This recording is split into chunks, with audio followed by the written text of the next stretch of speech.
tahun persatuan, dan sorga yang terbuka. Ketika banyak suara berseru yang sama, dan banyak tangan bergerak bersama. Gunung-gunung beranjak. Tugas pun selesai.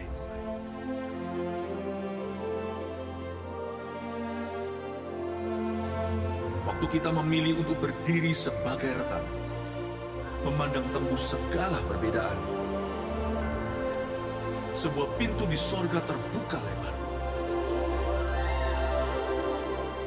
Oleh kasih, kebenaran, dan kepercayaan. Pintu sorga tidak lekas terbuka.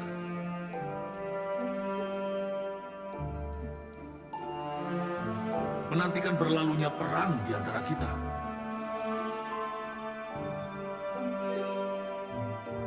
Ia rindu dengarkan suara mulia. Suara derap kaki langkah kita bersama. Mari berjalan bukan sebagai aku, tapi kita. Dan membentuk apa yang ada dan yang akan ada. Karena sorga menunggu, gerbang-gerbangnya siap dibuka. Detik, kita bersatu di dalam Dia.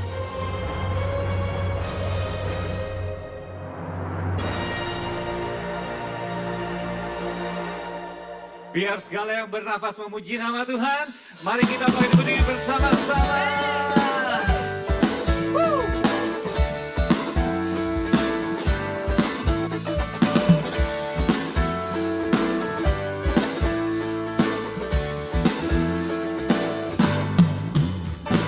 Inilah saat bersukacita, masyurkanlah kebesaran namanya.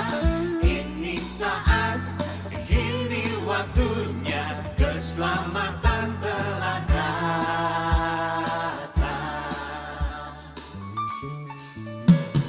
Inilah saat bersukacita, masyurkanlah kekudusan namanya. Ini saat, ini waktunya, pembebasan telah datang. Haleluya, haleluya. Keluarga Tuhan dipersatukan, sukacita dalam bait-Nya.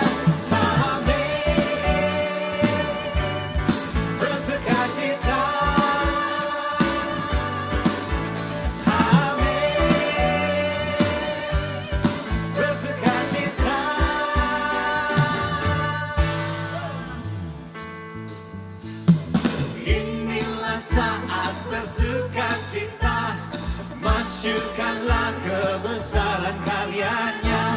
Ini saat, ini waktunya, keselamatan telah datang.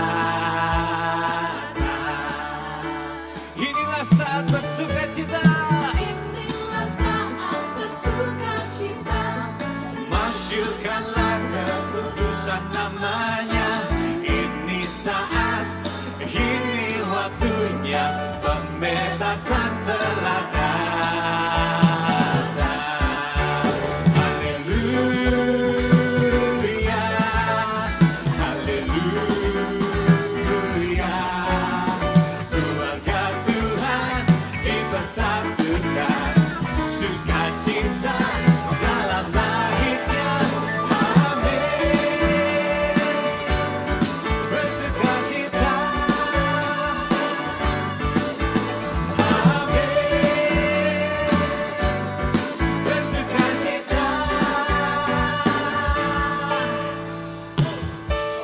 Siapa yang bersukacita di rumah Tuhan boleh lambaikan tangannya. Haleluya, bisa beri jabat tangan kanan kirinya, katakan Tuhan Yesus mengasihimu. Haleluya. Bersama-sama. Haleluya. Haleluya. Keluarga Tuhan dipersatukan, sukacita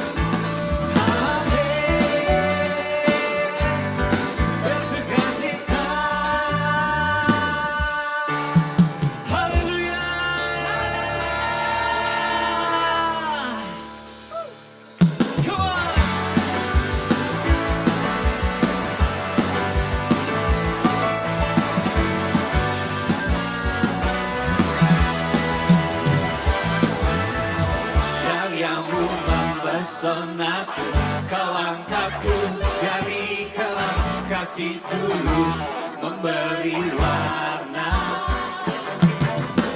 Kau buang semua gelisah, Kau beriku sukacita, Kau buatku selalu bersama. Hatiku, mulutku bersorak memuji nama-Mu. Dari hatiku mengalir pujian bagi-Mu, oh sukacita, Roh-Mu hadir di sini. Dan ku menari memuji di hadapan-Mu Yesus, sukacita, Roh-Mu hadir di sini.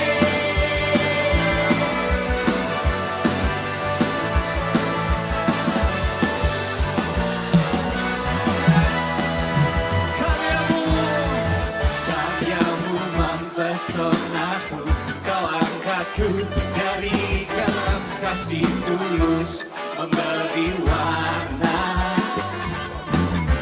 Kau buang semua gelisah, Kau beriku sukacita, Kau buatku selalu tertawa. Kau taruh lagu baru dalam hatiku. Mulut kami bersorak memuji nama-Mu Yesus. Dari hatiku mengalir pujian bagi-Mu, oh sukacita, Roh-Mu hadir di sini. Dan ku menari memuji di hadapan-Mu Yesus, sukacita, Roh-Mu hadir di sini.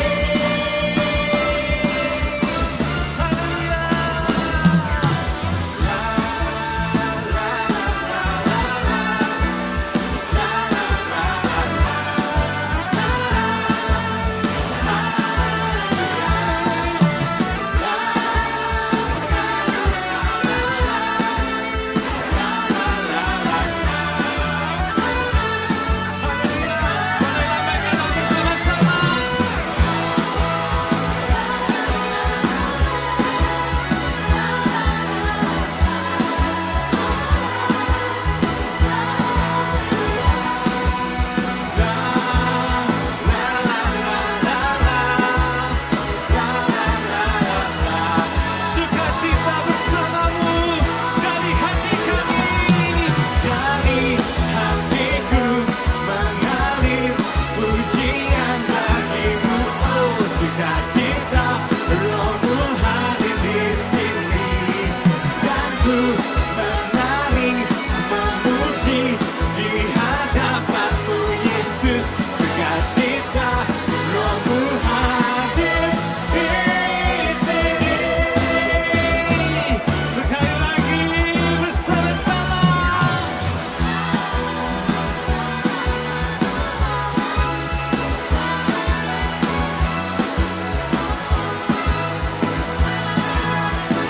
Haleluya.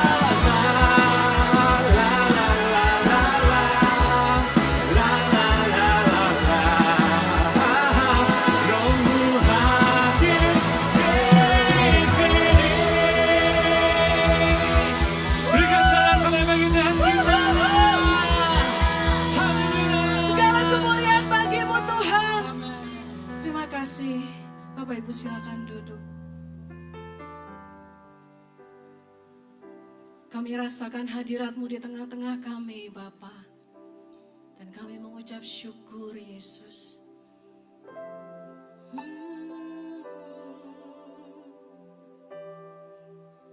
Haleluya.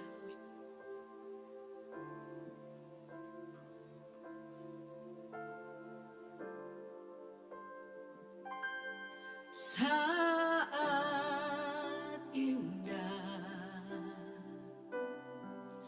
ku berhadapan denganmu,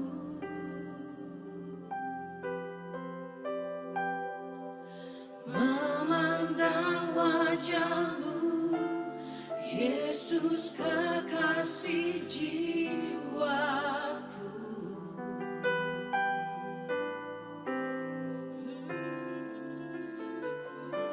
Bawa daku erat dalam pelukan-Mu,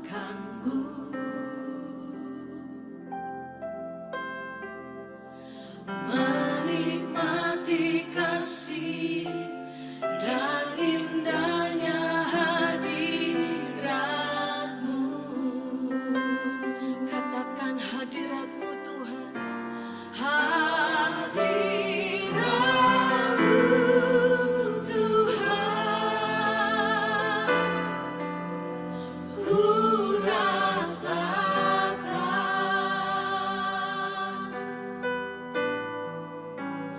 kekudusan-Mu Bapa, penuhiku.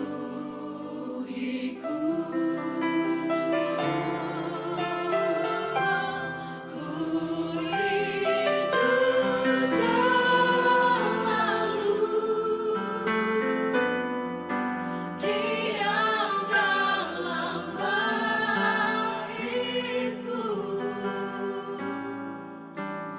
menikmati kasih anugerah-Mu. Berikan tepuk tangan buat kasih Tuhan yang mengalir di tempat ini. Saat indah kami berhadapan dengan-Mu Tuhan. Amin. Memandang wajah Yesus, Yesus kekasih jiwaku. Bawa kami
rasakan di tempat ini.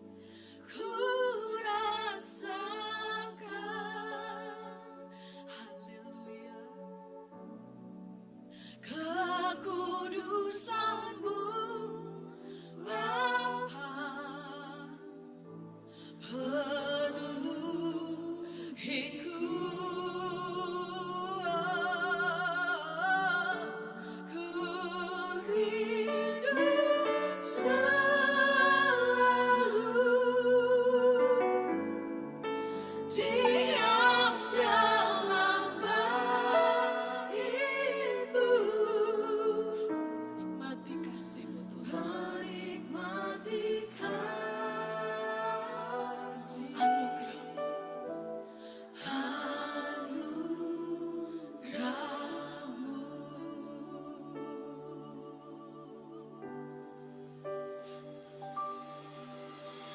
Call upon the name of the Lord and be saved.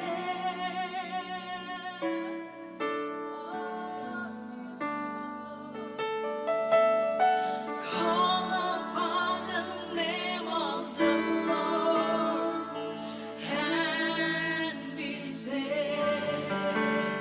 Holy stand,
Masih dalam tetap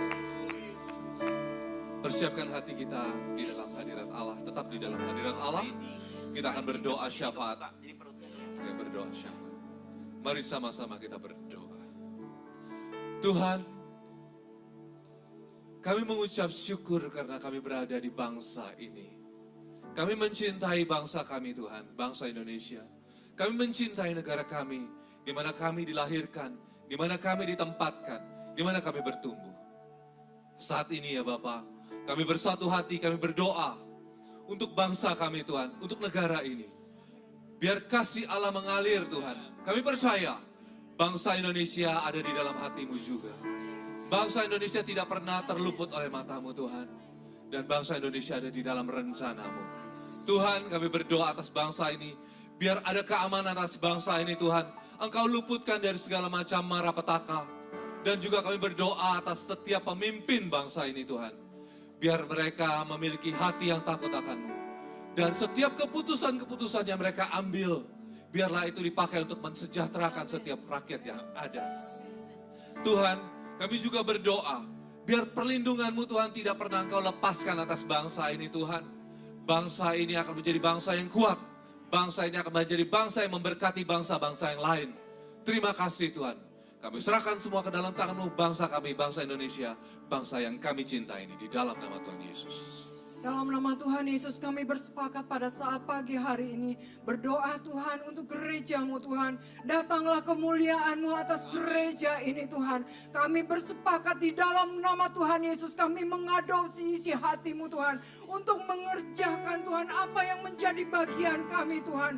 Di dalam nama Tuhan Yesus. Biarlah Tuhan kami menjadi agen-agen-Mu Tuhan. Untuk terus Tuhan menjalankan amanat agung-Mu Tuhan. Biarlah Tuhan kami menjadi murid yang mau memuridkan orang-orang yang ada di sekitar kami, yang ada di sekeliling kami. Bahkan Tuhan kami berdoa Tuhan, kami percaya setiap orang-orang keluarga kami juga boleh dimenangkan Tuhan. Biarlah Tuhan gereja ini Tuhan boleh berkenan di hadapan Engkau dan perkenanan-Mu ada di tempat ini. Biarlah kemuliaan Tuhan dinyatakan di tempat ini di gereja kami atas GMS. Dalam nama Tuhan Yesus kami berdoa bersepakat. Biarlah Tuhan setiap jemaat-jemaat-Mu Tuhan, bahwa Tuhan mengalami Tuhan, bahkan setiap kami Tuhan tidak ada satupun yang terluput Tuhan. Dalam nama Tuhan Yesus keselamatan itu menjadi bagian kami, karena karya keselamatan-Mu Tuhan itu Engkau kerjakan atas setiap, Engkau berikan atas setiap kami Tuhan.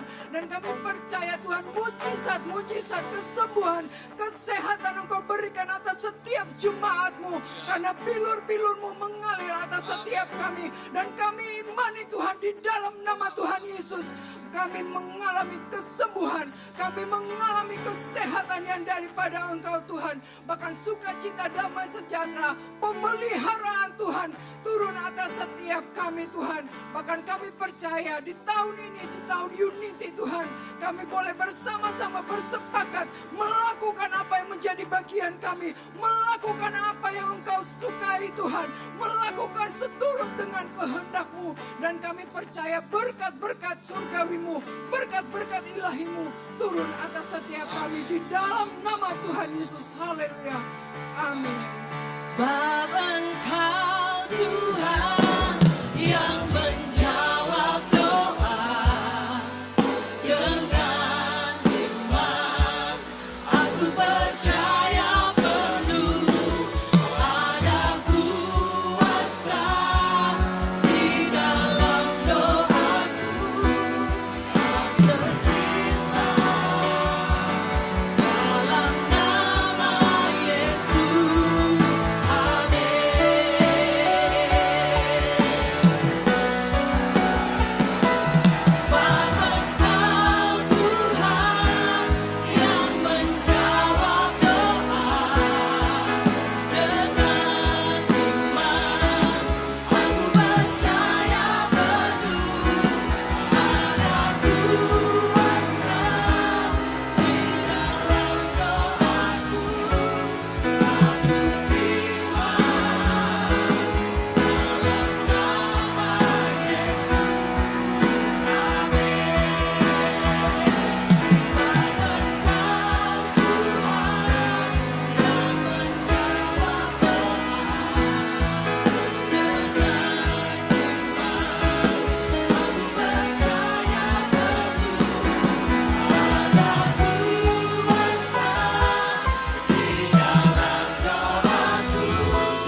Kami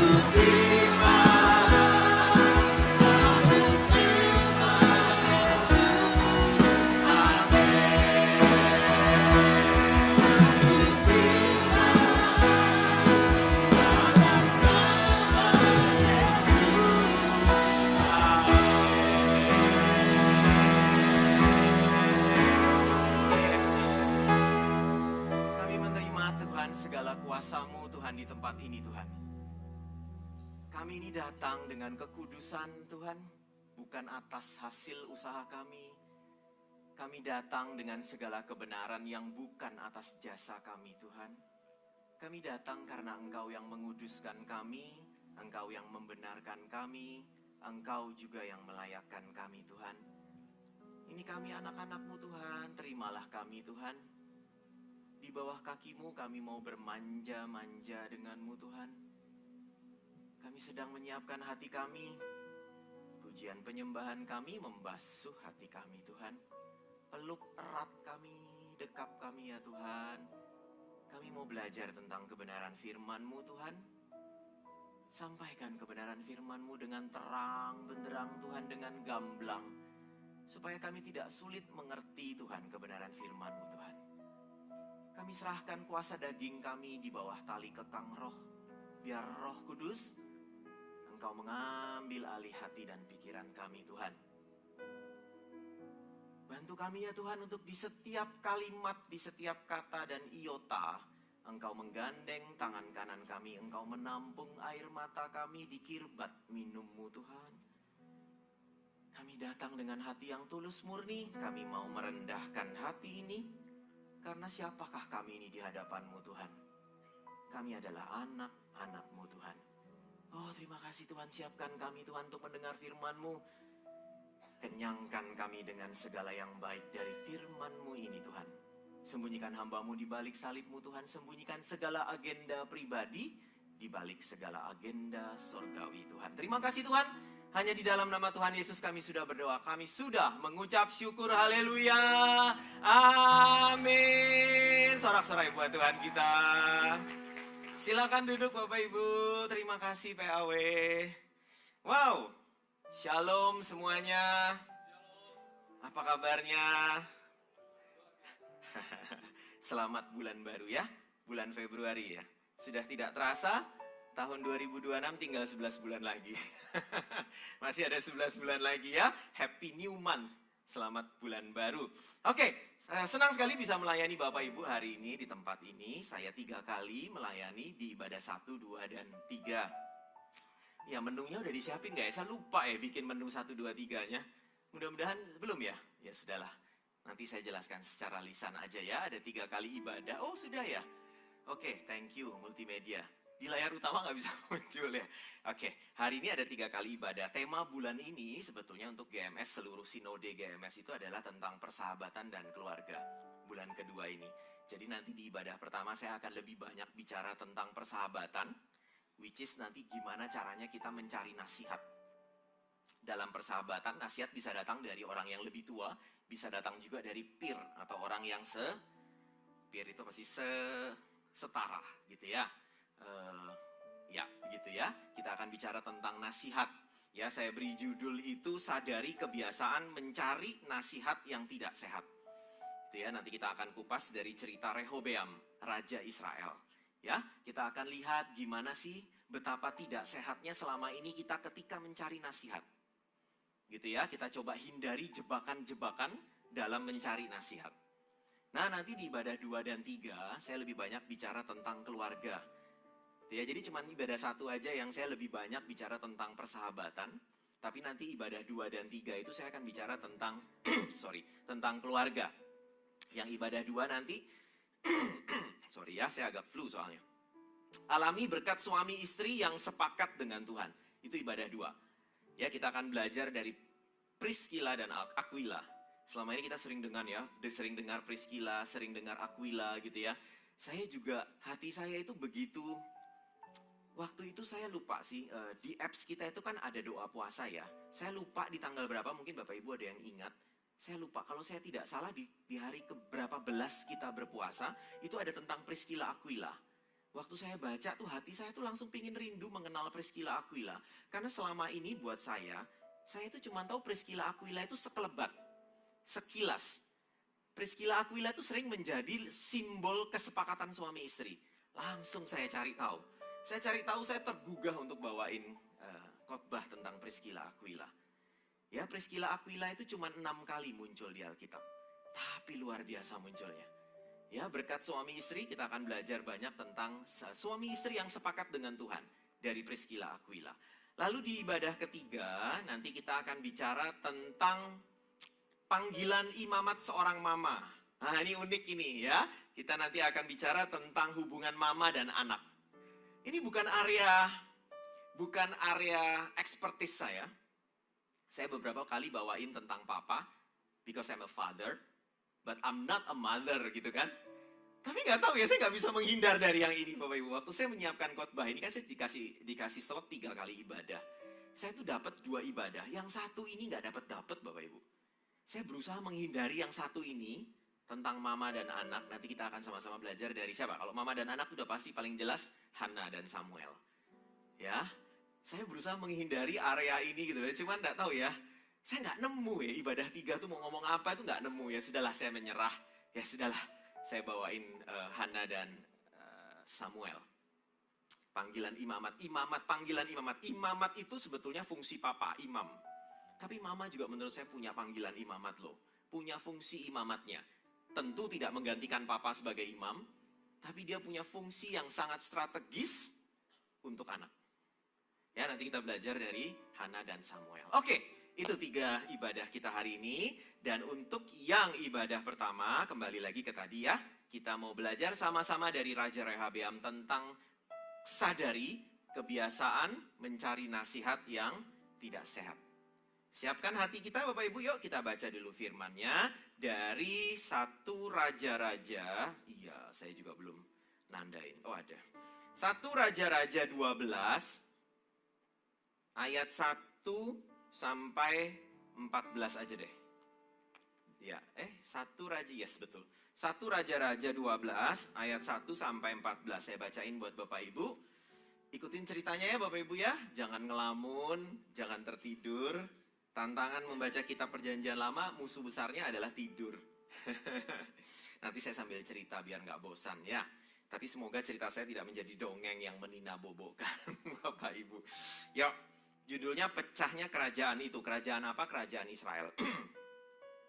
Saya bacain ya dari ayat 1 sampai 14. Kemudian Rehabeam pergi ke Sikem, sebab seluruh Israel telah datang ke Sikem untuk menobatkan dia menjadi raja. Jadi ini Salomo udah mati. Bapak Ibu kalau lihat ngintip ke atas tuh judulnya Salomo mati. Salomo anaknya Daud. Nah, Rehabeam ini anaknya Salomo, dialah putra pewaris tahta. Itu ya, ayat 2. Segera sesudah hal itu kedengaran kepada Yerobeam bin Nebat. Pada waktu itu dia masih ada di Mesir. Yerobeam itu pesaing Rehabeam. Nanti saya ceritain. Dia mau dibunuh sama Salomo karena Yerobeam itu dinubuatkan oleh Ahia, Nabi Ahia, bahwa dia nanti akan menjadi raja bersama Rehabeam karena kerajaan itu akan pecah. Karena Salomo takut sama Salomo waktu Salomo masih sehat mau dibunuh. Nah, karena dia mau dibunuh Salomo, Yerobeam itu lari ke Mesir.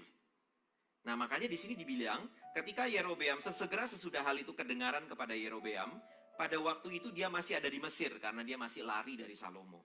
Sebab ia melarikan diri ke sana, ini ada ya, dari hadapan Raja Salomo, maka kembalilah. Begitu dia tahu Salomo sudah mati, dan Rehabeam mau diangkat jadi raja, dia pulang ke Israel. Karena menurut Nabi Ahia, dinubuatkan dia yang akan menjadi raja, pecahan dari Israel. Gitu ya, ceritanya begitu. Orang menyuruh memanggil dia, lalu datanglah Yerobeam dengan segenap jemaah Israel dan berkata kepada Rehabeam. Ya, jadi semua orang-orang Israel menemui Rehabeam. Karena Rehabeam sekarang raja yang baru, mereka mau komplain gitulah ibaratnya. Ada unek-unek nih yang mau disampaikan ke raja yang baru. Dulu kayaknya nggak berani ngomong mereka sama Salomo. Sama Rehabeam mereka berani ngomong. Mereka bilang begini, ayahmu telah memberatkan tanggungan kami. Tanggungan itu pekerjaan forced labor, itu pekerjaan kerja, bukan perbudakan sih, Salomo tidak memperbudak ya. Tapi menurut saya kayak kerja, hampir kayak kerja paksa, tapi tidak seperti Romusa lah. Ya, kerja berat lah. Ya, tanggungan itu kerja berat dan pajak. Salomo itu mengenakan penduduk Israel pajak yang tinggi. Karena bait Tuhan dan istana untuk 1000 istrinya. Mahal sekali. Ya. Jadi ayahmu telah memberikan tanggungan kami, maka sekarang ringankanlah pekerjaan kami, kata pakai naga orang Banjar. Yang sukar yang dibebankan ayahmu dan tanggungan yang berat yang dipikulkannya kepada kami, supaya kami menjadi hambamu. Jadi maksudnya rakyat ini, tolong dong Rehabeam, ringankanlah beban kita nih. Ngalih bandar, wayah ini hidup nih. Enggak gitu katanya orang Banjar kan. Ringankan sedikitlah kerjaan ini.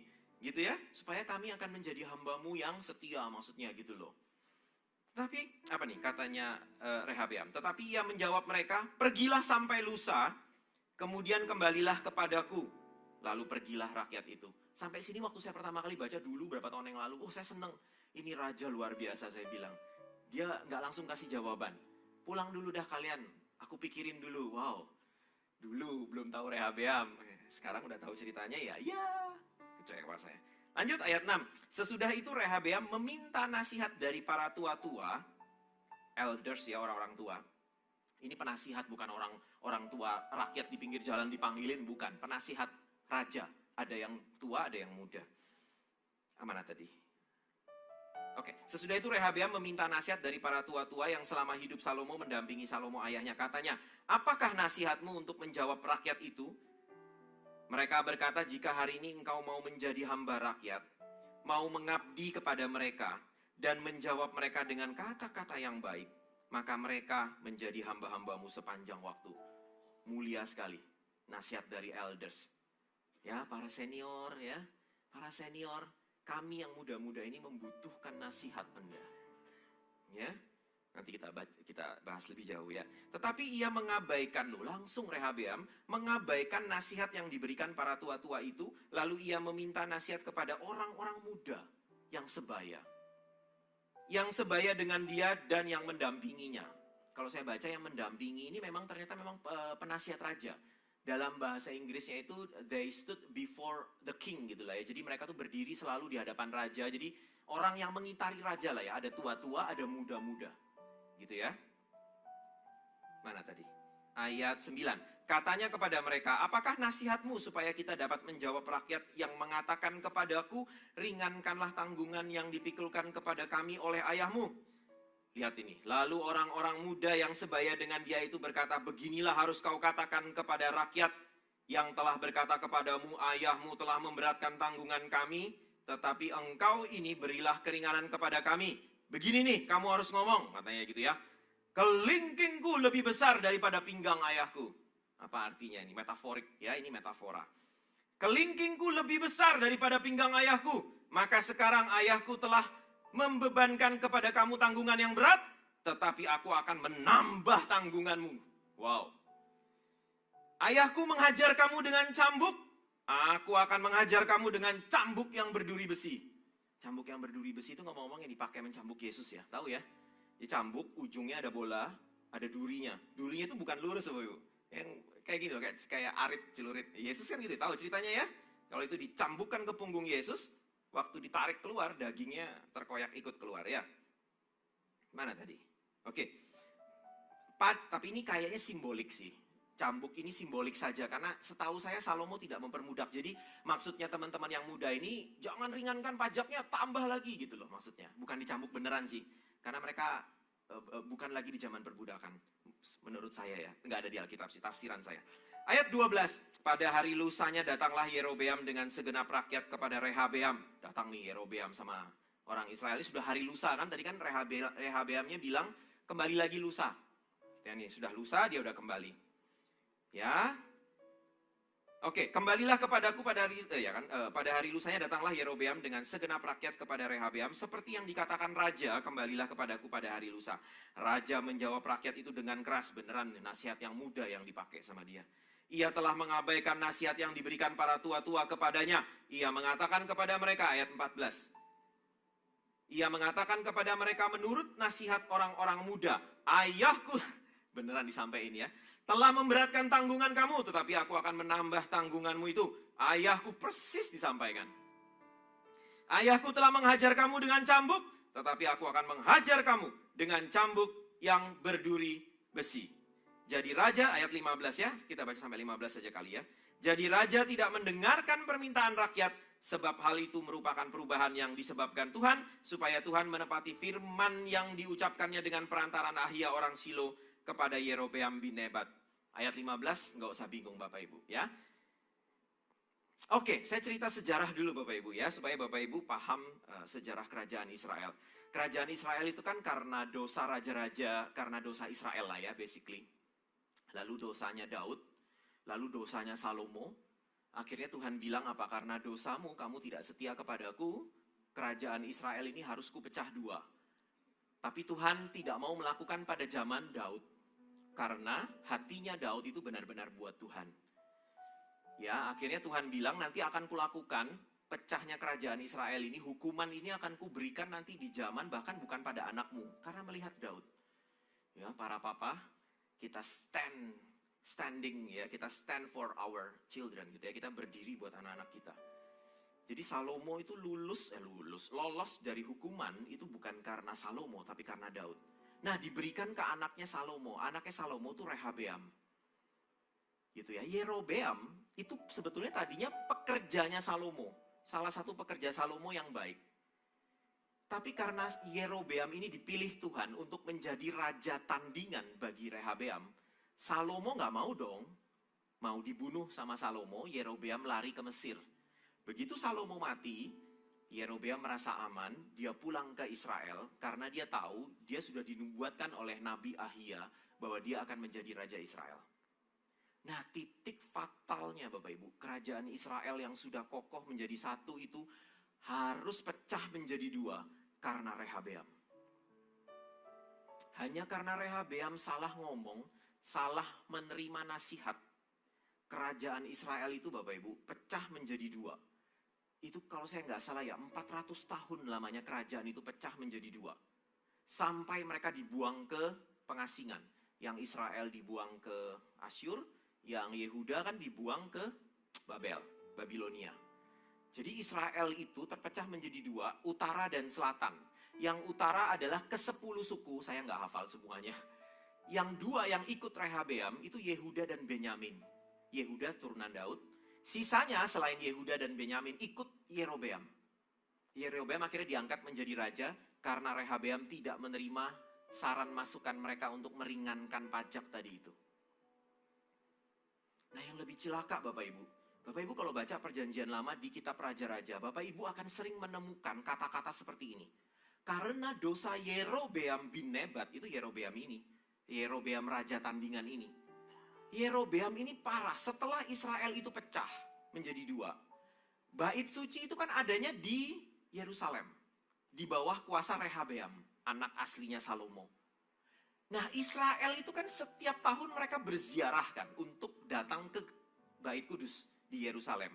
Karena udah pecah, Yerobeam, Bapak Ibu mengikutin cerita saya kan ya? Bingung gak ya?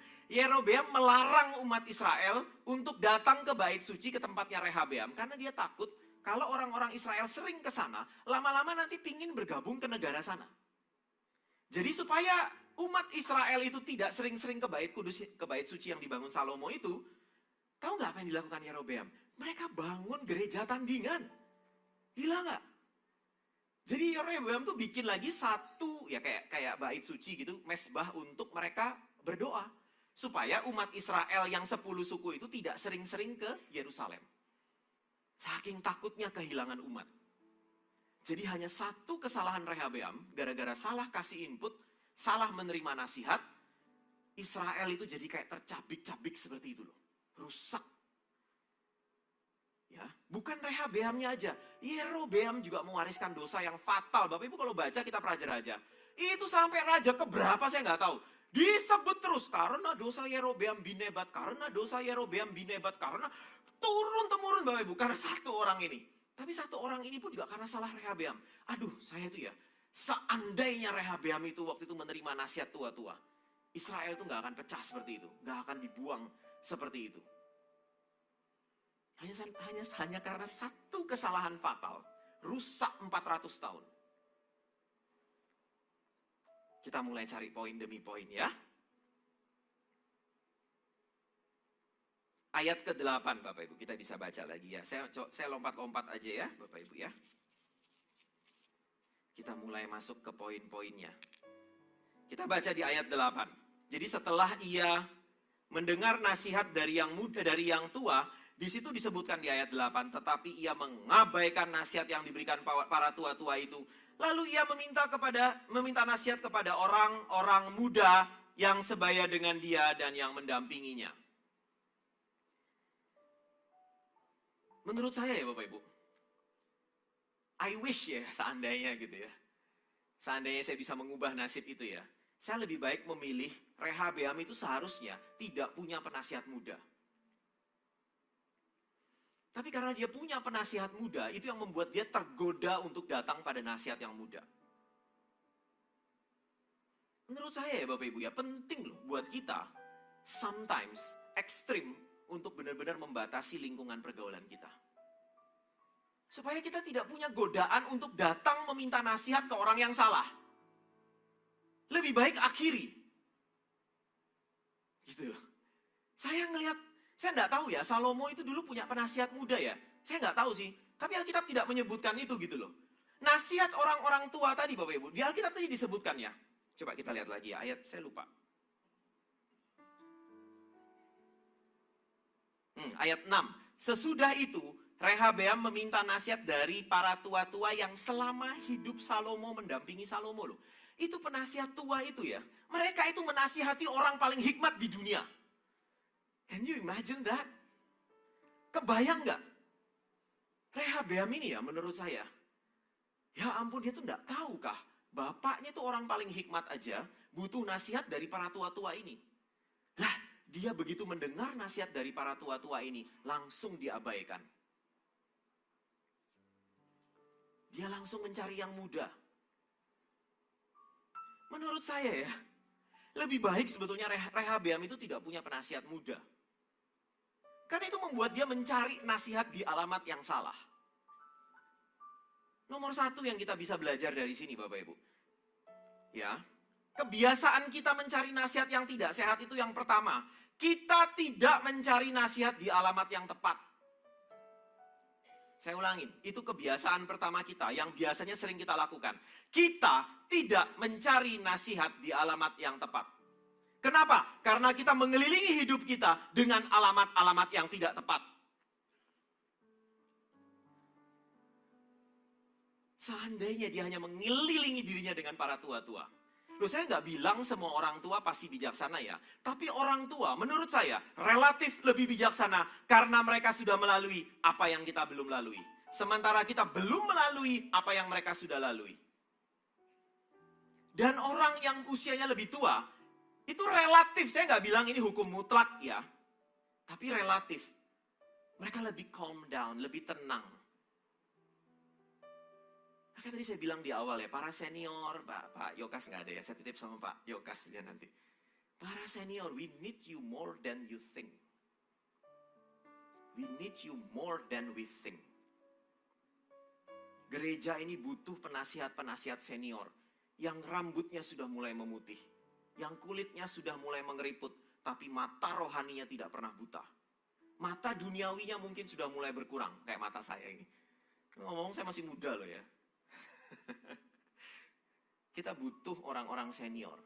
Saya rindu para senior terhubung dengan family, para senior tetap terhubung dengan Pro-M, dengan Pro-M, dengan Army of God, bahkan dengan Eagle Kids sekalipun. Bapak Ibu tahu ceritanya Yakub sebelum dia meninggal? Dia bilang matanya ini sudah nggak bisa melihat, tapi waktu dia memberkati Manasye Efraim, tangannya dia tukar. Katanya Yusuf, salah papa, bukan yang itu. Yang sulung yang sebelah sini, yang bungsu sana. Karena menurut Israel, budaya Israel, anak yang sulung harus taruh di tangan kanan. Sama kalau kita memberkati pernikahan, saya memberkati pernikahan, pasti tangan kanan saya taruh di pria. Karena pemimpin. Kalau posisinya tertukar, saya akan menyilangkan tangan saya. Tangan kanan harus jatuh di pria. Dulu, tangan kanan harus jatuh di sulung. Tapi sama Yakub, itu berarti cucunya ya, Manasye Efraim, karena posisinya itu sudah diatur sedemikian rupa sama Yusuf, papanya, supaya tangan kanan kakeknya mendarat di kepala yang sulung. Saya lupa, Manasye apa Efraim yang sulung ya, udahlah. Tapi sama Yakub tangannya ditukar. Dia bilang mataku boleh kabur, tapi mata rohaniku tetap tajam. Dan benar kan, yang diberkati oleh tangan kanan walaupun si bungsu berhasil lebih besar daripada yang sulung. Kalau kita baca sejarah Israel.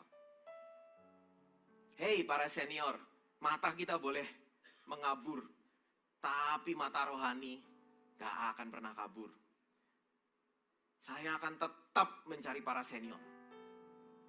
Kalau butuh nasihat. Sekali lagi ya, ini bukan mutlak, tapi ini relatif. Saya hanya bisa memperbesar peluang.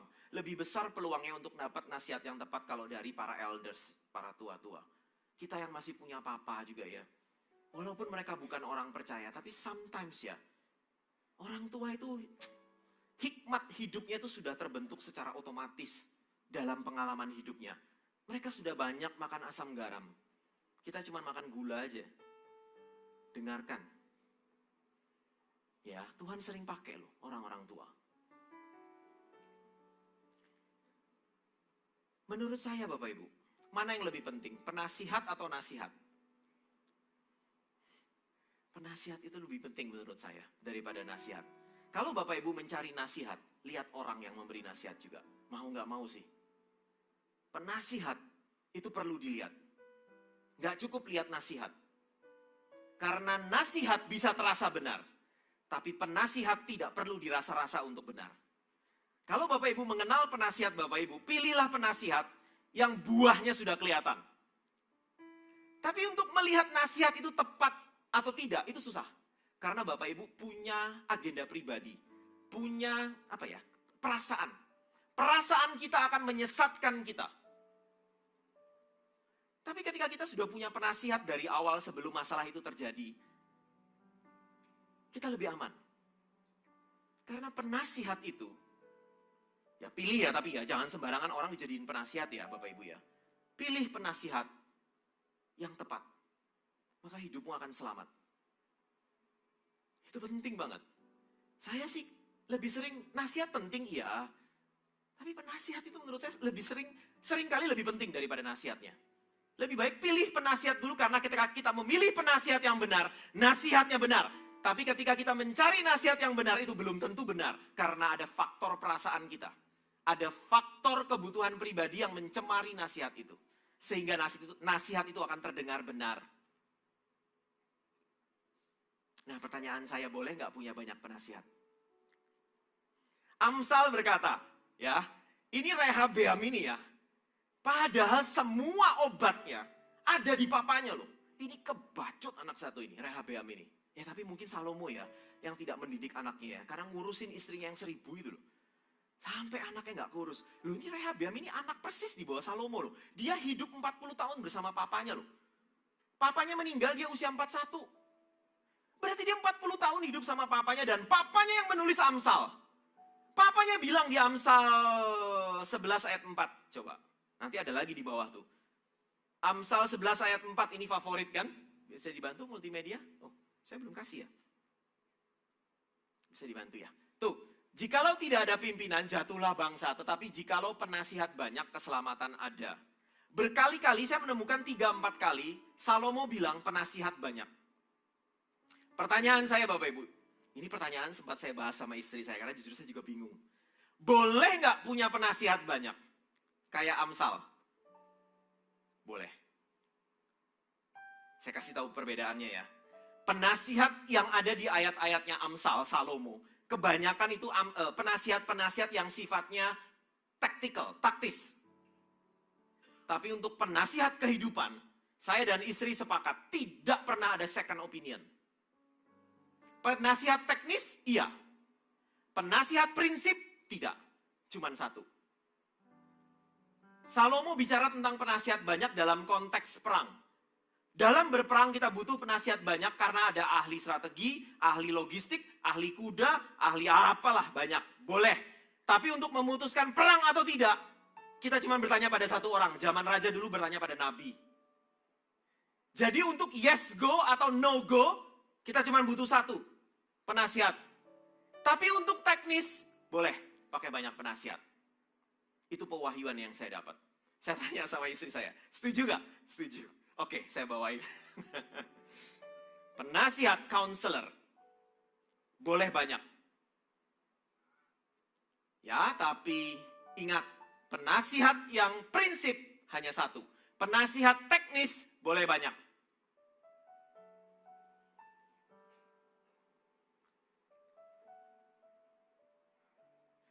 Kita bisa belajar dari kejadian Salomo sebetulnya dengan Daud. Saya kasih contoh supaya Bapak Ibu bisa membedakan penasihat yang banyak dan yang tidak boleh banyak. Salomo, waktu dia memutuskan untuk membangun bait suci, dia berkonsultasi hanya pada Daud, papanya. Oke? Untuk dia mau membangun atau tidak membangun, dia hanya lebih banyak bicara tentang bait suci kepada Daud. Dan Daud yang menguatkan hatinya, meneguhkan hatinya. Kuatkan hatimu nak, teguhkan hatimu nak, kamu bangun bait suci. Tapi untuk bicara teknis pembangunan, Salomo punya banyak penasihat. Termasuk yang terkenal itu Raja Hiram. Lupa saya. Waktu Salomo butuh kayu aras yang besar-besar itu, Bapak Ibu tahu caranya menggelindingkan kayu itu dari mana itu? Atas ke bawah itu ke Yerusalem, caranya keren banget Bapak Ibu. Dicemplungin ke laut, digulung ke laut sampai nyampe. Itu kan bayang gelondongan gitu kan, dulu kan nggak ada kontainer Bapak Ibu, nggak ada trailer, gimana bawanya. Dia butuh nasihat Raja Huram itu. Itu Raja Huram itu sahabatnya Daud. Tapi untuk memutuskan dia mengerjakan bait suci atau tidak, itu papanya. Counselornya cuma satu. Tapi teknis banyak. Musa waktu memutuskan untuk bangun kemah pertemuan di padang pasir. Counselornya cuma satu, Tuhan. Tapi penasihatnya banyak. Bezalel, Aholiab, orang yang diberkati Tuhan dengan begitu banyak talenta. Jadi untuk memutuskan go atau tidak go, menikahi orang ini atau tidak, cuma butuh satu penasihat.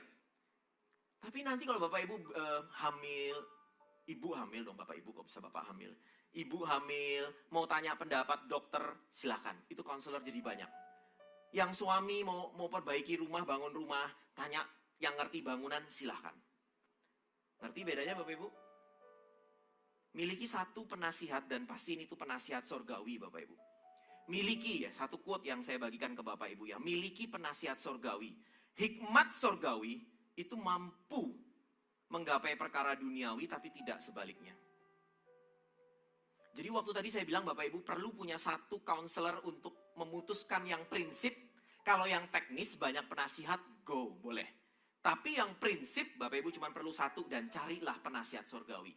Cari penasihat sorgawimu Bapak Ibu. Cari penasihat sorgawimu Bapak Ibu. Cari penasihat sorgawimu Bapak Ibu. Satu saja. Saya dan istri penasihat sorgawi tentu Koyudi, Cedebi. Dah, nggak ada yang lain. Cari penasihat sorgawimu karena perkara-perkara duniawi bisa di-cover oleh sorgawi. Tidak sebaliknya.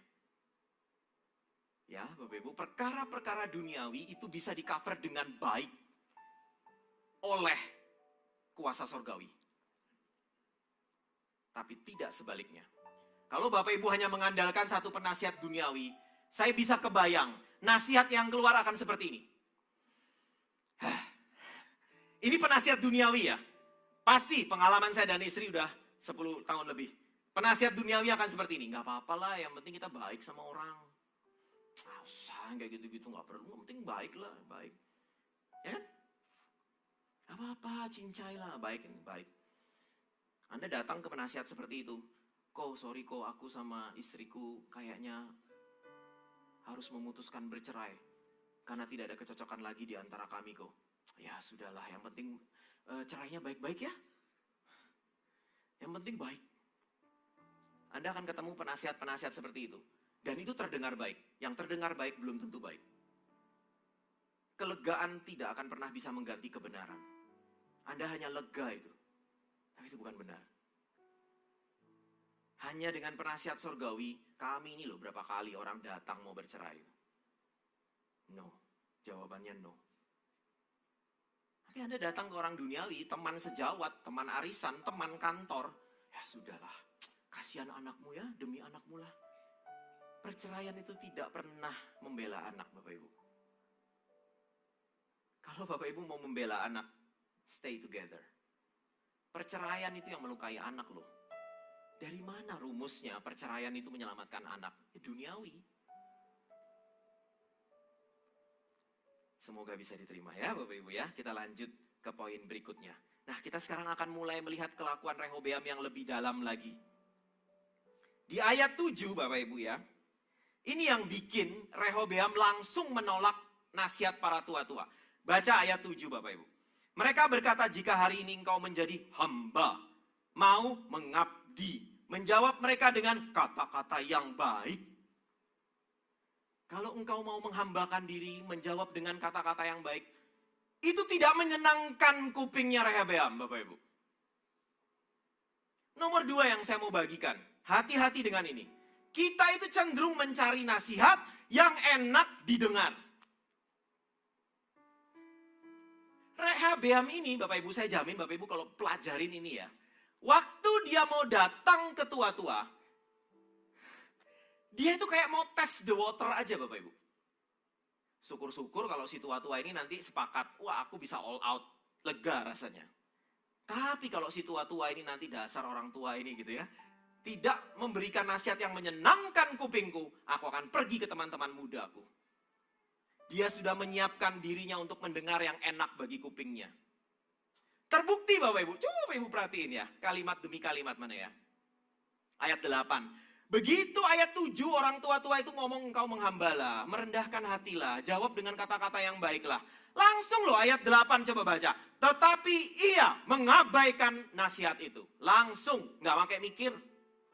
Gak pakai, oke saya tampung dulu ya tua-tua. Aku tak dengerin yang muda-muda dulu. Datang ke muda-muda, ayo saranmu apa? Baru dibandingin. No, dia langsung tolak. Kenapa? Karena tidak enak di kuping nasihatnya. Kebanyakan kita juga seperti itu loh Bapak Ibu. Kebanyakan orang datang mencari nasihat rohani, tapi di dalam hatinya sudah jaga-jaga. Kalau nasihat rohaninya tidak mengenakkan hatiku, aku akan cari nasihat lain. Dia tidak peduli mana yang benar, mana yang salah. Yang penting enak atau tidak enak. Hati-hati sekali Bapak Ibu. Kita cenderung menerima nasihat yang mudah dan menolak yang susah. Ini bukan lagi benar versus salah, tapi susah versus mudah. Apa yang bikin Rehobeam langsung anti dengan itu? Rehobeam itu pride-nya tinggi banget. Para pria itu musuhnya pride. Dia disuruh menghambakan diri, enak aja. Apalagi dia anak Salomo, cucu Daud. Dia juga pingin, menurut saya ya, nggak ada di Alkitab sih. Menurut saya, dia punya kepentingan untuk menunjukkan kepada dunia bahwa aku bisa seperti Daud kakekku dan papaku Salomo. Jadi ada saran dari tua-tua suruh merendahkan diri, jawab, pria kan begitu tuh. Suruh minta maaf. Berantem sama istri, sebetulnya pria yang harus minta maaf duluan loh. Yang dewasa itu yang harus minta maaf duluan. Yang kuat harus menanggung yang lemah. Jadi saya kasih tahu Bapak Ibu ya, kalau kita berantem sama istri ya, suami yang harus minta maaf duluan. Tapi pride-nya suami itu, aduh. Bukan aku yang salah kok. Iya aku tahu, Yesus loh gak salah tetap naik ke salib. Tanggalkan pride-mu itu. Pride-mu tuh gak bisa digores sedikit pun. Yesus itu loh. Kalau kita belajar dari Yesus ya, keahlian Yesus itu apa? Menanggalkan hak loh, melepaskan hak. Tidak pernah menuntut hak, tapi melakukan kewajiban. Sama Rehobeam ini, begitu mendengar kata-kata, apa tadi? Rendahkan dirimu, sampai, loh coba Bapak Ibu perhatiin. Padahal ya, tua-tua itu tidak memberi jawaban gini loh. Beda dengan yang muda. Kalau yang tua itu dia tidak bilang, kamu terima saran itu atau tidak. Enggak loh. Dia nggak bilang, oke, ya udah jangan diringankan atau ringankan saja. Enggak loh.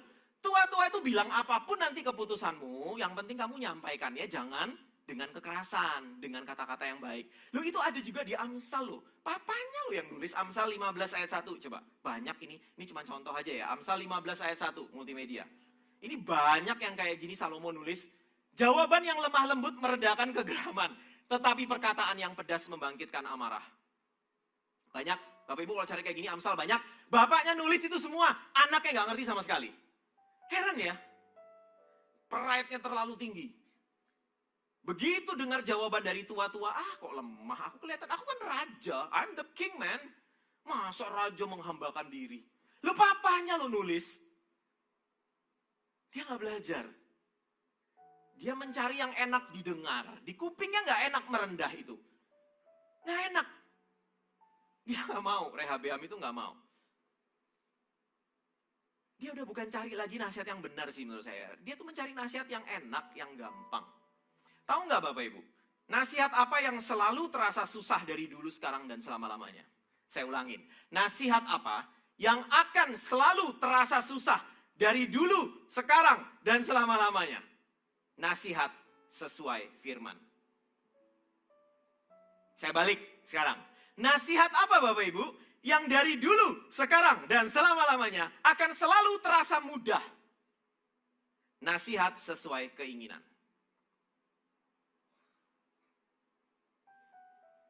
Ya Bapak Ibu, ada satu lagi kesalahan yang menurut saya, tapi karena dia mungkin saking gak senangnya dengan firman Tuhan ya. Satu kesalahan yang kita kalau nggak, apa ya, ya ini saya dapat gitu ya. Ada satu kesalahan aneh Rehobeam, ketika mencari nasihat, dia tidak mencari nasihat dari Nabi. Coba perhatiin, padahal semua raja sebelumnya mencari nasihat itu dari Nabi, dari Tuhan. Tapi Rehabeam itu saking tidak senangnya mungkin, karena dia tahu Tuhan akan ngomong seperti apa. Skip, pass. Loh, mungkin gak ada Nabi kok, ada, saya sudah menyelidiki. Di zaman Rehobeam ada 2 nabi, Ahab dan, Ahab raja dong.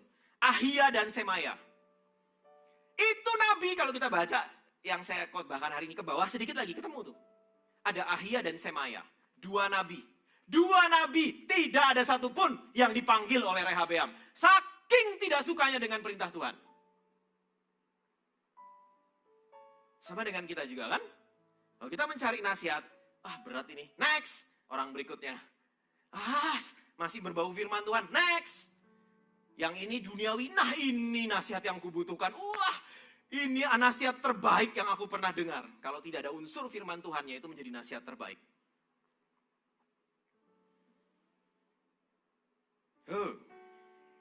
Pernah kejadian juga kalau kita baca di, ini setelahnya. Ahab, mungkin Ko Yudi waktu itu pernah bagiin ya, seingat saya Ko Yudi pernah bawain khotbah tentang ini. Raja Ahab dan Yosafat. Ahab itu paling anti minta nasihat sama nabi yang namanya Mika. Masih ingat cerita itu? Ahab itu minta nasihat. Ahab sama Yosafat tuh raja Israel, raja Yehuda, lagi gabungan, lagi akur ceritanya. Setelah ini ya, ini kan pecah pertama kali kan. Akur, mereka mau memerangi suku bangsa Aram di Ramot Gilead. Karena itu tanah yang belum mereka menangkan. Waktu mau minta nasihat, katanya Yosafat, cari nabi dong. Gak ada lagi kah nabi katanya? Ada sih, Mika namanya. Tapi dia tuh kalau menubuatkan aku tuh mesti yang jelek-jelek. Lah, Anda ini nyari yang baik, yang benar, atau yang enak, atau sulit gitu loh. Kita tuh kalau mau mencari nasihat tuh sebetulnya Bapak Ibu cari yang mana sih? Cari yang baik dan benar, atau yang mudah dan gampang? Kita punya kecenderungan seperti itu Bapak Ibu. Hati-hati. Saya datang gitu ya, mencari nasihat ke orang yang tepat, penasihat surgawi saya. Apapun yang keluar jawabannya, udah, saya nggak akan cari second opinion. Saya nggak akan cari second opinion Bapak Ibu. Cukup bagi saya. Second opinion itu kadang membingungkan kan. Ke dokter aja second opinion, third opinion membingungkan kok. Apalagi nasihat memutuskan kawin cerai, punya anak lagi atau tidak, beli rumah atau tidak, berhutang KPR atau tidak. Satu aja cukup. Teknisnya boleh banyak. Lanjut, itu poin kedua. Kita cari poin ketiga ya. Ayat 8 dan ayat 9. Ayat 9 saja, tadi ayat 8 kita udah baca bersama. Bapak Ibu perhatiin ya, saya tunjukin bedanya. Ketika, siapa tadi? Rehabeam mencari nasihat dari tua-tua dan muda-muda. Perhatiin ya. Mana ya? Nih, ini yang ketua-tua dulu ya, ayat 6 coba ya. Dia ngomongnya begini, perhatiin ya, bantuin saya ya. Apakah nasihatmu? Oke, kalau tua-tua, ini untuk tua-tua, ayat 6. Apakah, tua-tua, apakah nasihatmu? Oke, lihat. Berikutnya, waktu dia berpindah ke muda, mana ya? Yes, benar, thank you, well. Lihat yang 9, mirip tapi ada tambahannya. Apakah nasihatmu supaya apa? Kita. Yang di tadi? Tidak ada. Coba perhatiin yang ayat 6 tidak ada kitanya. Dari sini saya sudah tahu. Rehabeam ini bukan mencari nasihat. Mencari dukungan. Mencari validasi. Mencari konfirmasi. Nomor 3 yang saya mau bagikan Bapak Ibu. Sadari kebiasaan mencari nasihat yang tidak sehat ya. Kita itu tidak mencari nasihat. Tapi nyari dukungan. Saya punya apa ya? Saya kalau melihat kebiasaan kami menggembalakan orang ya. Dan kalau orang itu mencari nasihat terlalu banyak. Itu biasanya mencari dukungan. Dia tidak mencari nasihat. Kalau mencari nasihat, kita datang itu empty glass. Tahu empty glass? Gelas kosong, siap diisi. Tapi kalau mencari dukungan, Bapak Ibu tuh datang full glass. Gelasnya sudah penuh. Nggak bisa diisi air lagi. Bapak Ibu cuma bilang, gelasnya bagus nggak? Nggak bagus, berikutnya. Gelasnya bagus nggak? Nggak bagus, berikutnya. Gelasnya bagus nggak? Bagus. Nah, kamu teman kita. Jadi kita, kayak Rehabeam tadi. Dia waktu ngomong sama orang-orang muda, muncul kita. Karena mereka memang seia sekata. Rehabeam ini teman-temannya dia pastilah. Penasihat muda ini. Dia tahu teman-temannya akan memberikan nasihat yang gagah perkasa. Yang keras, yang jantan gitu loh. Kelingkingku lebih besar dari pinggang papaku. Tahu artinya apa itu Bapak Ibu? Pinggang itu lambang kekuasaan. Tubuh, bundaran tubuh yang paling kecil kelingking. Bundaran tubuh yang paling besar ya pinggang. Perut lah, kalau pria perut deh. Biasanya makanya kalau gelar tuh ditaruh di sini. Wes. Jadi maksudnya dia itu apa? Bahkan yang kecil punyaku ini lebih besar dari yang besarnya punyanya papaku. Sombong sekali. Dia mencari dukungan guys, Bapak Ibu. Pura-pura atas nama meminta nasihat, tapi sebetulnya dia sudah punya nasihat untuk diri sendiri. Dia cuma mencari dukungan. Orang yang suka ngomong kemana-kemana ya, kemana kesana kemari ya, ketemu teman ngomong, yang diomongin itu masalah perkawinan yang sangat personal, sangat privacy, pribadi sekali, sangat esensial, sangat prinsip, diomongin kemana-mana, ketemu sama orang ngomong, itu cari dukungan. Bukan cari nasihat. Sama nih Rehabeam. Dia mencari nasihat. Bapak Ibu tahu nggak ya namanya advice shopping? Saya udah siapin nih. Itu ada istilahnya, advice shopping. Belanja nasihat. Ada nggak ya saya siapin ya? Ada ya multimedia, advice shopping? Ada deh kayaknya. Itu kebiasaan kita yang kita perlu aware. Saya pun tidak bebas dari itu loh. Advice shopping ini. You keep asking different people for advice until you find someone who will tell you what you want to hear. Anda akan terus bertanya ke orang yang berbeda sampai Anda menemukan saran atau nasihat yang menyenangkan untuk didengar. Yang Anda mau dengar. Itu sampai ada istilahnya loh, bisa di googling. Advice shopping. Kenapa dinamain shopping? Shopping itu berbelanja kan? Pernahkah Bapak Ibu berbelanja barang yang Bapak Ibu tidak suka? Pernah lah, ya kecuali Bapak Ibu katanya kok Yudi apa bocor halus gitu ya. Kita namanya belanja, pasti belanja, kita bayar kok. Pasti barang yang kita mau, yang kita sukai. Sama ada untuk advice. You keep asking people, different people, until you get what you want to hear. Begitu dapat itu, nah benar kan aku, wah kamu memang temanku yang baik. Anda mengganti kelegaan, kebenaran dengan kelegaan. Kelegaan yang sementara tidak bisa mengganti kebenaran yang kekal loh. Benar itu akan benar, walaupun tidak melegakan untuk didengar. Tapi benar tetap benar. Lega sih ada yang mendukung. Nyari di teman CG nggak ada yang cocok, nggak ada yang mendukung. Cari keluar CG. Wah ada teman nge-gym, mendukung perceraian. Oh kamu temanku. CG mah. Apa tuh CG ku nggak mendukung aku, masa aku disalah-salahin. Memang salah. Gitu loh. Be careful Bapak Ibu. Ya. Kita pikir kita semakin banyak dukungan, semakin dilegakan ya. Padahal faktanya semakin ditumpulkan akan kebenaran. Hati-hati dengan fakta itu Bapak Ibu. Jangan tukar kebenaran yang kekal dengan kelegaan yang sementara. 3 hal Bapak Ibu, saya rangkum kembali ya. Waktu saya sudah habis, PAW naik ke atas panggung yuk. Ada 3 hal yang kita belajar hari ini Bapak Ibu untuk menyadari kebiasaan mencari nasihat yang tidak sehat. Yang pertama, kita itu tidak mencari nasihat di alamat yang tepat. Makanya saran saya lebih baik, perkecillah lingkaran pertemananmu, supaya kita tidak tergoda untuk mencari nasihat di alamat yang tidak tepat. Miliki 1 penasihat surgawi, cukup. Penasihat teknis, boleh banyak. Ya. 2, kita mencari nasihat itu yang enak didengar. Yang paling tidak enak didengar, nasihat yang selalu terasa susah. Ingat ini ya Bapak Ibu, ingat ini. Nasihat yang selalu, makanya saya bilang terasa susah. Namanya terasa susah itu berarti cuma perasaan aja. Belum tentu nanti terbukti itu akan menyusahkan. Nasihat yang selalu terasa susah dari dulu, sekarang, dan selama-lamanya adalah nasihat menurut firman Tuhan. Dibalik, nasihat yang selalu terasa mudah adalah nasihat yang sesuai keinginan. 3, jangan mencari dukungan ya, cari nasihat yang baik. Jangan cari dukungan. Kalau Anda mencari dukungan, Anda tuh sudah sebetulnya menasihati diri sendiri. Cuman mencari teman saja untuk mendukung Anda supaya Anda merasa lega dan merasa ada temannya. Untuk meminimalkan rasa dosa. Padahal itu salah. Ya Bapak Ibu, cari nasihat. Jangan cari dukungan. Saya dorong kita semua untuk punya 1 penasihat surgawi. Ya, saya bukan sales marketing CG.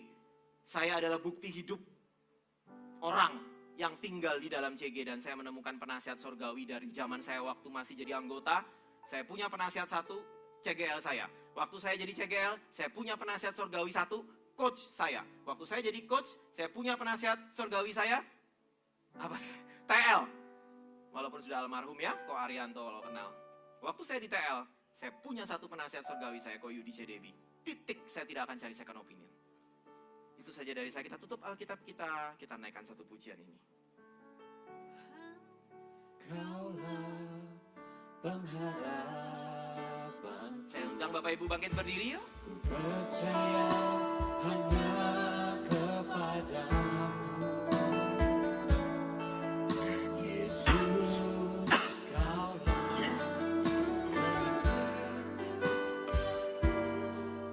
Engkau yang selalu puji. Oh Tuhan, Kaulah pengharapanku. Kaulah pengharapanku. Ku percaya hanya kepadamu. Yesus, Kaulah perlindunganku. Engkau yang selalu puji.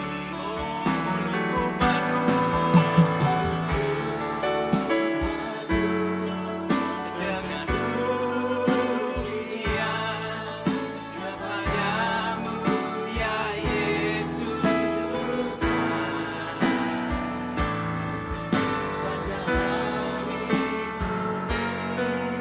Penghormatan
Oh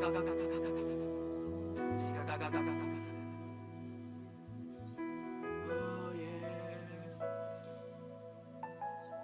Jemaat yang dikasih Tuhan, angkat tanganmu, kita nyanyikan sekali lagi pujian ini. Mulutku penuh dengan pujian kepadamu, ya Yesus Tuhan. Sepanjang hari ku beri penghormatan kepadamu, ya Allah. Sekali lagi, jemaat saja, jemaat saja.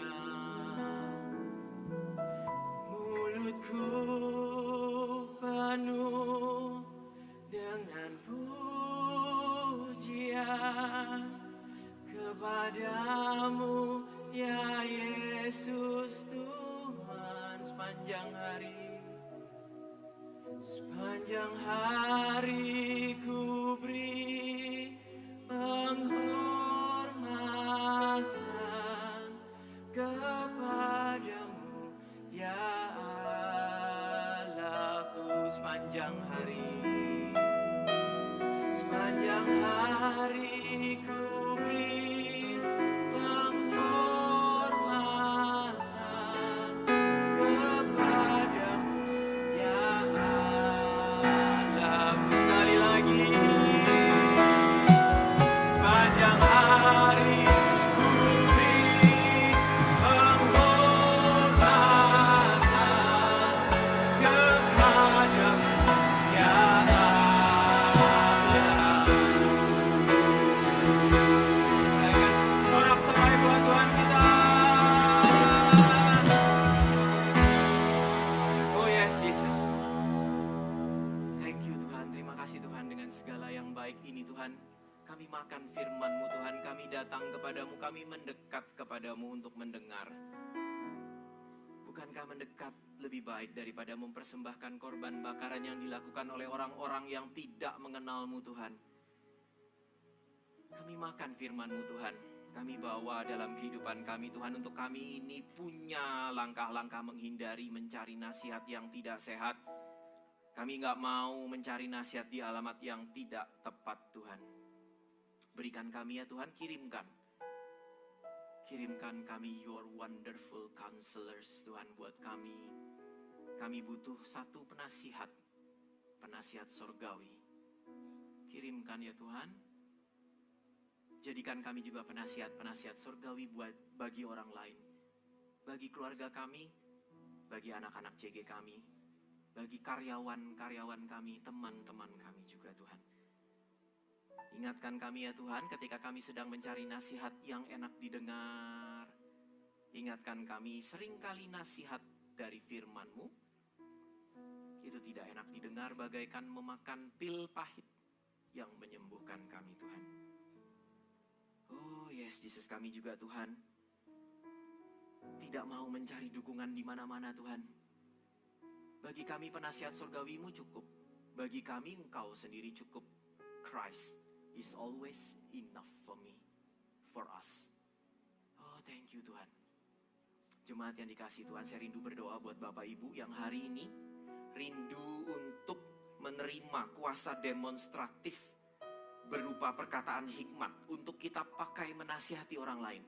Bapak Ibu boleh angkat tangan di tempat saja. Saya akan turunkan urapan ini untuk Bapak Ibu. Bapak Ibu boleh angkat tangan atau letakkan tangan di dada. Oh puji Tuhan. Oh yes Lord Jesus. Oh ya Tuhan, Engkau melihat tangan-tangan yang diangkat. Engkau melihat tangan-tangan yang ada di atas dada ini Tuhan. Mereka meminta di open heavens. Surga langit-Mu akan terbuka Tuhan. Engkau menurunkan kuasa-kuasa demonstratif.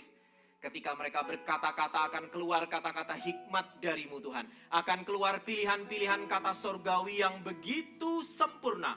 Mendarat di hati setiap para jemaat atau siapapun yang membutuhkan Tuhan.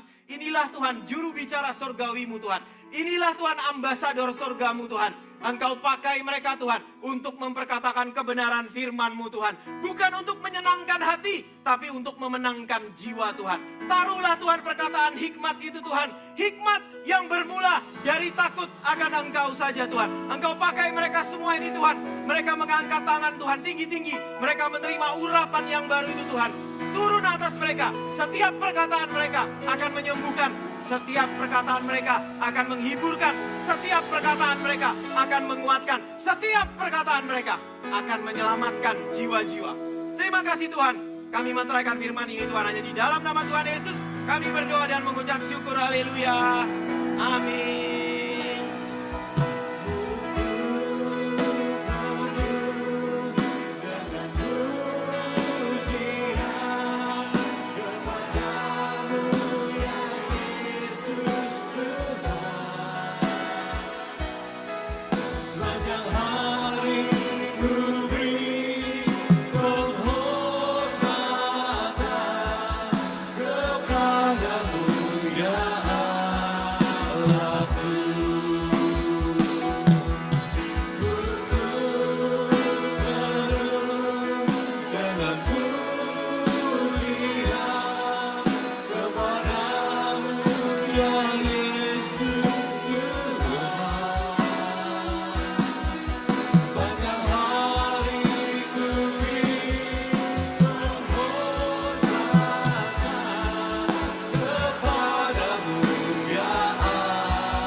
Terima kasih ya Bapa, atas setiap firman yang telah kami dengar. Terima kasih atas setiap firman yang ada di dalam hati dan pikiran kami.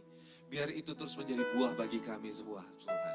Terima kasih ya Bapa, biar kami terus akan belajar Tuhan, menjadi orang-orang yang bisa memberi nasihat yang terbaik bagi orang-orang sekeliling kami. Pakai setiap perkataan kami, pakai setiap hikmat kami Tuhan. Di dalam nama Tuhan Yesus, setiap kita yang telah menerima berkat daripada firman Tuhan, sama-sama dengan saya katakan, amin. Berikan sekali lagi tepuk tangan buat Allah kita yang luar biasa. Silakan duduk Bapak Ibu semua. Bapak Ibu diberkati dengan firman pada pagi hari ini, amin. Yang diberkati boleh lambaikan tangan dengan saya. Oke, boleh nggak katakan pada kanan kiri seperti ini, ternyata Tuhan mau pakai kamu loh jadi penasehat. Ya, oke. Dan juga saya ingin menyapa buat Bapak Ibu semua yang baru pertama kali hadir di GMS Balikpapan. Yang baru pertama kali hadir boleh lambaikan tangan, saya ingin menyapa. Oh oke, selamat datang di sebelah kanan saya. Oke, di tengah dan di sebelah kiri saya ada yang baru pertama kali hadir. Oke, kalau kita akan memberikan sapaan khas dari GMS Balikpapan dengan hitungan yang ketiga. Siap? Oke, siap. 1, 2, 3. Welcome home. Selamat datang Bapak Ibu. Senang sekali bisa bersama-sama beribadah dengan kami semua. Apabila Bapak Ibu belum bergereja, tetap kami mengundang kembali untuk bisa hadir di minggu depan dengan jadwal ibadah yang tertera di belakang saya. 5 kali ibadah pagi sampai dengan ibadah nanti malam, bahkan setiap ibadah juga disertai dengan ibadah anak. Dan juga Bapak Ibu, saya mengundang Bapak Ibu, tak henti-hentinya saya mengundang Bapak Ibu untuk bisa bergabung di dalam Connect Group. Karena tadi seperti Korey katakan bahwa di Connect Group sendiri Korey bertumbuh, saya percaya di Connect Group kita semua juga akan bertumbuh di sana. Belajar untuk saling melayani, belajar untuk saling memberkati, bahkan belajar untuk bertumbuh di dalam firman dan juga kebenaran. Roh kita, kerohanian kita juga saya percaya makin hari makin bertambah-tambah menjadi lebih besar. Ya, siap untuk bersama-sama bergabung di dalam Connect Group? Siap ya? Connect Group itu tersebar di seluruh Balikpapan. Dan Bapak Ibu bisa bertanya kepada asyir di luar atau booth yang ada di luar mengenai Connect Group yang terdekat di tempat Bapak Ibu. Dan juga buat Bapak Ibu yang rindu untuk dibaptis pada hari ini. Mungkin tadi pada saat pada saat firman, pada saat mendengar firman, pada saat menyanyi, menaikkan pujian, Bapak Ibu tergerak untuk mau dibaptis. Kok saya rasanya hari ini pengen dibaptis ya? Itu merupakan sebuah panggilan sorgawi di kehidupan Bapak Ibu. Jadi jangan tunda-tunda, kalau itu merupakan sebuah panggilan, ayo ambil dan respon itu. Biar mulai hari ini kita diperdamaikan dengan Tuhan. Ya, untuk baptisan Bapak Ibu jangan takut. Baju telah kita siapkan, Bapak Ibu datang dengan kering, pulang juga dengan kering. Untuk informasi baptisan, Bapak Ibu dapat bertanya di lounge di lobi depan dengan setiap petugas yang ada. Dan juga buat Bapak Ibu yang masih memiliki pergumulan dan ingin didoakan, ingin didukung di dalam doa, Bapak Ibu dapat mengunjungi prayer corner yang ada di depan, informasikan, beritahukan apa yang menjadi kerinduan Bapak Ibu, apa yang menjadi pergumulan Bapak Ibu. Kami dari GMS Balikpapan siap untuk jadi mitra doa yang terbaik buat Bapak Ibu semua. Dan juga akan diadakan ibadah senior tanggal 10 Februari tahun 2026 ini. Ibadah senior. Buat Bapak Ibu yang sudah 50 tahun ke atas, boleh lambaikan tangan. 50 tahun ke atas, yang 50 tahun ke atas. Saya dekat lagi sih, saya udah dekat lagi ya. 50 tahun ke atas boleh? Nah Bapak Ibu diundang untuk bisa bersama-sama bergabung di dalam ibadah senior ini yang akan dilayani oleh Pastor Yudi secara langsung. Dan juga ini merupakan himbauan juga buat Bapak Ibu gitu ya. Bapak Ibu yang membawa kendaraan roda 4 dapat memarkirkan kendaraannya di P7 dan P8 ya. Dan pada saat pulang untuk memecah konsentrasi dan penumpukan yang terjadi di lift yang ada. Bapak Ibu yang parkir di P7 dan P8 dapat langsung turun, keluar belok kanan, langsung turun ke tangga, akan sampai di P7 dan juga P8. Dan sebentar kita akan mempersiapkan persembahan dan juga perpuluhan kita. Bapak Ibu dapat mempersiapkan setiap persembahan dan persepuluhan. Dan kita akan bangkit berdiri bersama-sama kita berdoa.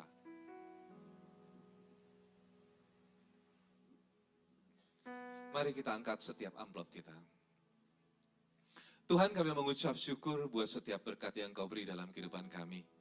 Berkat selama 1 bulan, berkat selama setiap hari Tuhan, bahkan setiap minggunya Engkau telah mencukupkan kami dan tidak membiarkan kami berkekurangan. Terima kasih ya Bapa. Inilah persembahan kami. Inilah persepuluhan kami Tuhan yang kami kembalikan kepadamu. Biar Engkau pakai ya Allah setiap persembahan dan persepuluhan ini untuk memperlebar kerajaan-Mu dan dikelola oleh hati yang takut oleh-Mu. Terima kasih ya Bapak. Kami memberi, kami menyerahkan ini semua dengan hati yang penuh dengan sukacita. Di dalam nama Tuhan Yesus. Haleluya. Amin. Mari sama-sama kita angkat tangan kita akhiri ibadah kita pada pagi hari ini. Terima kasih ya Bapak, terima kasih Tuhan. Buat setiap kasih yang Kau beri di dalam kehidupan kami. Tak berkesudahan kasih-Mu. Dulu, sekarang, sampai selama-lamanya. Penjagaan-Mu Tuhan tidak akan pernah meninggalkan kami. Tangan-tangan kanan-Mu yang kuat itu terus akan memegang tangan kami Tuhan. Dan biarlah kehidupan kami makin hari makin bersinar terang bersama dengan-Mu. Bapak Ibu yang terkasih, pulanglah dengan membawa berkat daripada Bapa. Penyertaan daripada Roh Kudus yang memberikan kekuatan bagi kita, yang memampukan dan juga memberikan kita hikmat demi hikmat untuk mengambil setiap keputusan dan berjalan di dalam keputusan itu. Terimalah berkat ini di dalam nama Tuhan Yesus. Setiap kita telah menerima berkat Allah, sama-sama dengan saya katakan, amin. Selamat hari Minggu, Tuhan Yesus memberkati. Silakan duduk Bapak Ibu.